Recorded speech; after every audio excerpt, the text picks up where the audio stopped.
DJ Panda akhirnya mengakui bahwa ia adalah ayah biologis dari anak yang dikandung oleh Erika.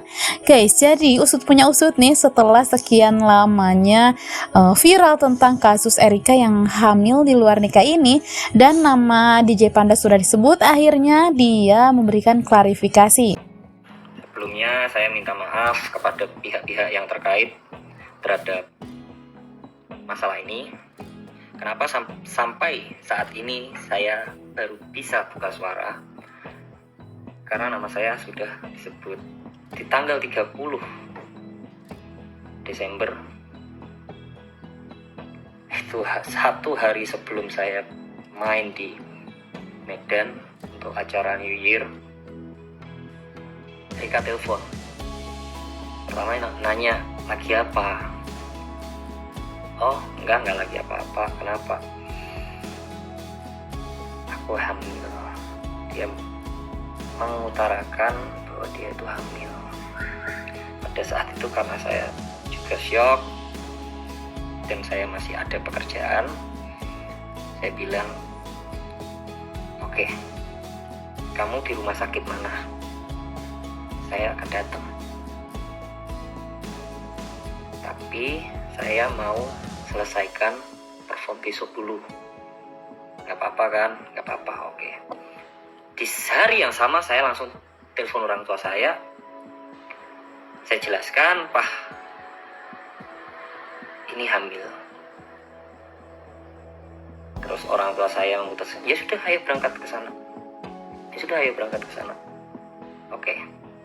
Singkat cerita, kita berangkat. Saya dengan orang tua saya berangkat ke sana. Orang tua saya menjelaskan kondisi saya seperti dalam podcast tersebut. Dan di sana Erika sudah berkata kepada orang tua saya bahwa dia bisa menerima kondisi saya. Kemudian orang tua saya ya bilang, ya sudah, jalanin aja. Oke, akhirnya kita jalanin. Saya telepon teman-teman saya pada saat itu untuk antar saya ambil cincin. Untuk antar saya ambil cincin sama ngopi. Tapi saya chat Erika, saya bilang saya ambil cincin, saya ngopi dulu. Udah pulang dari sana. Setelah ambil cincin, saya berusaha masuk lagi, ternyata pintu udah dibuka. Tapi ini posisi teman saya sudah pada pulang, ya istilahnya teman saya itu cuma antar saya. Saya masuk ke kamar. Niatan saya itu untuk bikin mood dia seneng dulu itu. Ini loh cincin udah jadi. Saya coba tunjukin gitu, cuman reaksinya tidak seperti yang saya kira. Dia bikin kata-kata,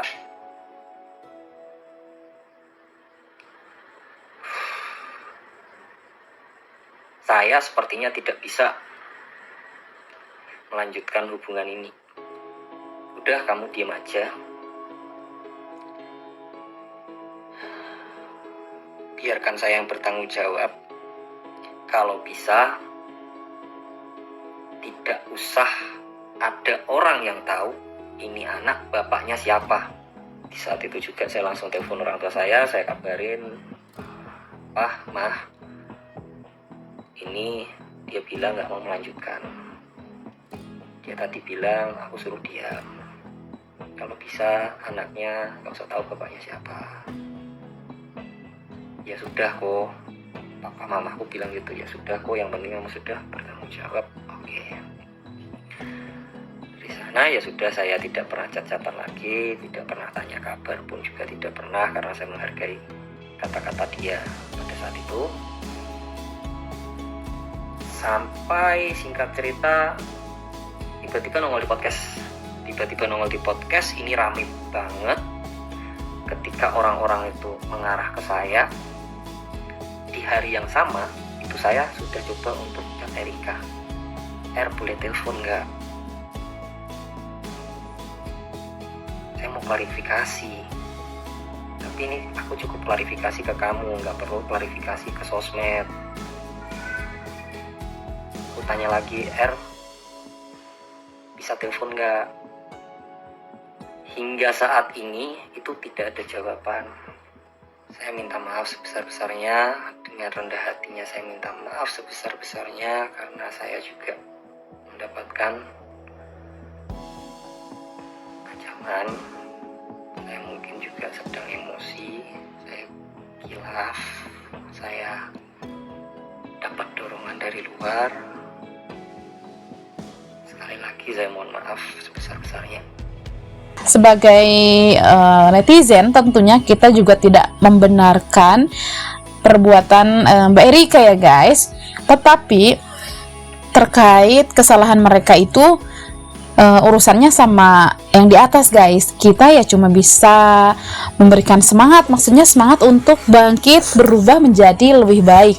Dan untuk babynya nggak tahu apa-apa ya guys. Babynya kan terlahir suci ya kalau anak itu. Jadi kita doakan aja nih untuk babynya, semoga menjadi baby yang kuat, yang cerdas, dan juga semoga menjadi anak yang tumbuh besar, berguna untuk sesamanya.